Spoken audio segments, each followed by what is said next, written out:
L'info éco avec Capital. Le chiffre du jour, plus 5,79%, c'est l'augmentation moyenne des tarifs réglementés du gaz en ce 1er novembre. Par rapport à octobre, la hausse est de 1,9% pour les foyers qui utilisent le gaz pour la cuisson, de 3,6% pour ceux avec le double usage cuisson eau chaude et de 6% pour ceux qui se chauffent au gaz. Il s'agit du 7e mois consécutif d'augmentation des tarifs.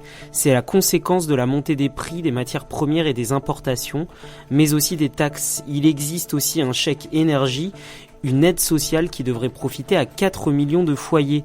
Rendez-vous sur notre site pour plus de détails. Le coup de gueule du jour est poussé par un client de fast-food. Un père de famille belge aurait retrouvé un asticot dans ses frites chez Quick.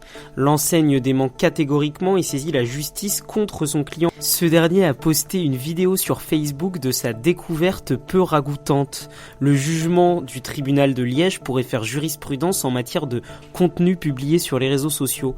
Le verdict sera rendu fin novembre.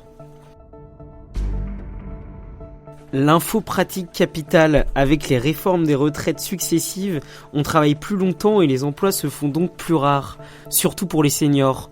920 000 personnes de plus de 50 ans pointent aujourd'hui à Pôle emploi, une hausse de presque 20% depuis 2012.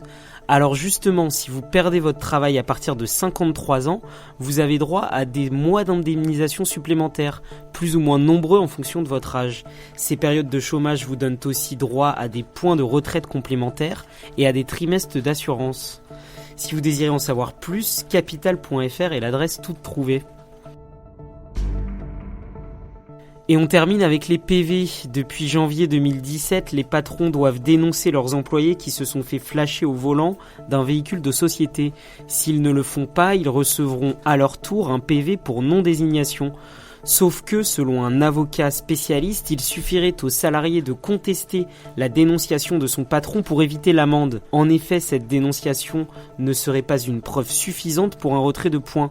Conséquence, les patrons devront apporter de nouvelles preuves, sinon le salarié sera relaxé. C'était l'info éco avec Capital.